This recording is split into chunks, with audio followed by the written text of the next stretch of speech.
दिल्ली में आज कृषि कानूनों के 1 साल पूरा होने के मौके पर अकाली दल ने प्रदर्शन किया। इस दौरान अकाली दल के अध्यक्ष सुखबीर बादल और पूर्व केंद्रीय मंत्री हरसिमरत कौर समेत 15 अकाली नेताओं ने गिरफ्तारी दी। अकाली दल के नेता गुरुद्वारा रकाबगंज से संसद भवन तक मार्च की तैयारी में थे, लेकिन पुलिस ने संसद की ओर जाने वाले रास्तों पर बैरिकेडिंग करके उन्हें रोक दिया। दिल्ली पुलिस का कहना था कि उन्होंने ऐसे किसी मार्च की इजाजत ही नहीं दी थी। अकाली दल के अध्यक्ष सुखबीर बादल ने इस दौरान कहा कि पंजाब ही नहीं पूरा देश इस सरकार के खिलाफ है। बड़े दुख ना कहना पैंदा कि मोदी सरकार ने ते हरियाणा की सरकार ने पूरी रात नाके ला के साडे वर्करां नूं रोकिया, लाठीचार्ज कीते। पर मैं मोदी साहब नूं अज सुनेहा देण वास्ते पंजाब दे लोक आए हैं कि पूरा पंजाब नहीं पूरा देश मोदी सरकार के खिलाफ होया बैठा है। जे तुसी नहीं मोड़ोगे, काले कानून वापस लाओगे, फिर कल्ले देख लो 3 साल रह गए हैं, ओदे बाद तो थानू करना पैना क्योंकि थानू लाया जाना पंजाब।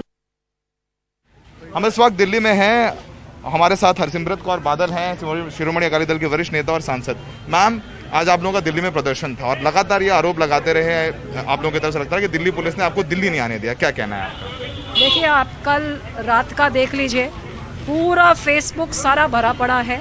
हमने क्लियरली कहा था हम बहुत शांतमयी तरीके से अपनी आवाज़ पहुंचाना चाहते हैं एंड पूरा लॉ एंड ऑर्डर को मेंटेन करके हम अपने गुरुद्वारा साहब में जाके पार्लियामेंट के सामने हम अपना प्रोटेस्ट दर्ज करना चाहते हैं। लेकिन हैरानी की बात कि अरविंद केजरीवाल की सरकार जिसने नोटिफिकेशन निकाला कि गुरुद्वारे तक नहीं पहुंच सकते, केंद्र की सरकार जिन्होंने हमारे बॉर्डर में लोगों को रोका, उनको यहाँ तक उनको जहाँ होटल में रह रहे थे कमरों से निकाल के उनको वापस जाने को कहा, स्कूटर में से, ट्रेनों में से, बसों में से निकाल के औरतों तक को रात को रास्ते में बैठा दिया।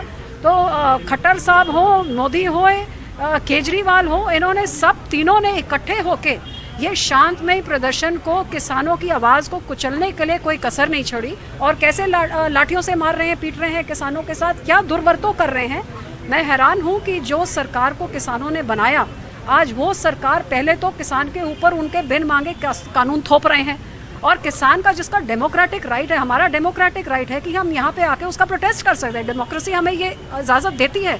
लेकिन प्रशासन का मिसयूज करके आज लोगों को डराया, धमकाया, पर्चे देना, मारना, कूटना, वापस जाओ, तो ये डेमोक्रेसी नहीं, ये डिक्टेटरशिप चल रही है।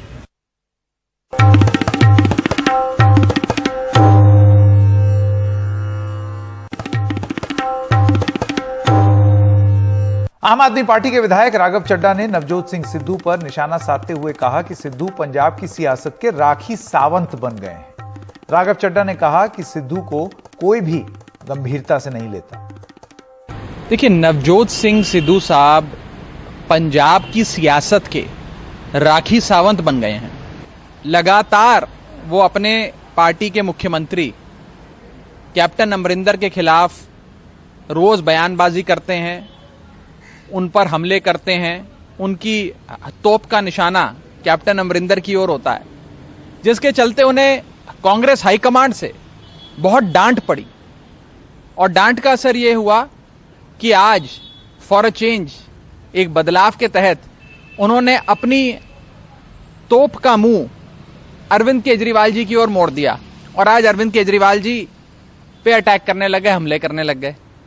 कुछ ही दिनों की बात है, एक आध दिन में आप देखेंगे कि इनकी नवजोत सिंह सिद्धू जी की, जिन्हें पंजाब पॉलिटिक्स का राखी सावंत कहा जाता है, उनकी तोप का मुंह फिर कैप्टन अमरिंदर की ओर आ जाएगा और वो फिर पंजाब मुख्यमंत्री कैप्टन अमरिंदर पे वार करना शुरू कर देंगे।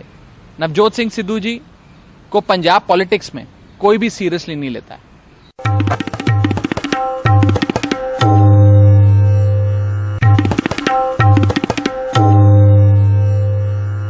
अभिनेता सोनू सूद के घर आज लगातार तीसरे दिन आयकर विभाग की टीम पहुंची है।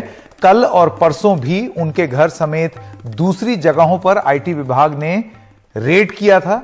लगातार 3 दिन से हो रहे इस सर्वेक्षण और रेड की टाइमिंग को लेकर सवाल उठ रहे हैं।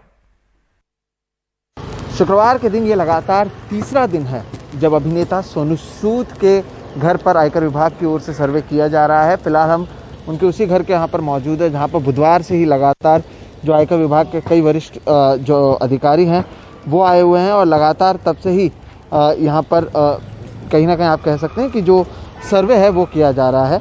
ये कहा जा रहा है कि मुंबई के अलावा अब नागपुर और जयपुर के भी अलग अलग जगहों पर सर्वे करने की बात सामने आ रही है। दरअसल ये भी कहा जा रहा है, जो जानकारी मिल रही है वो ये है कि एक रियल एस्टेट फर्म से जुड़ा हुआ इनका जो लेन देन है उसी को लेकर लगातार ये सर्वे किया जा रहा है। हालांकि ये लगातार तीसरा दिन है और अब तक नहीं पता चल पाया कि आखिर क्या कुछ वजह है जिसकी वजह से आयकर विभाग के अधिकारी यहाँ पर बार बार आ रहे हैं।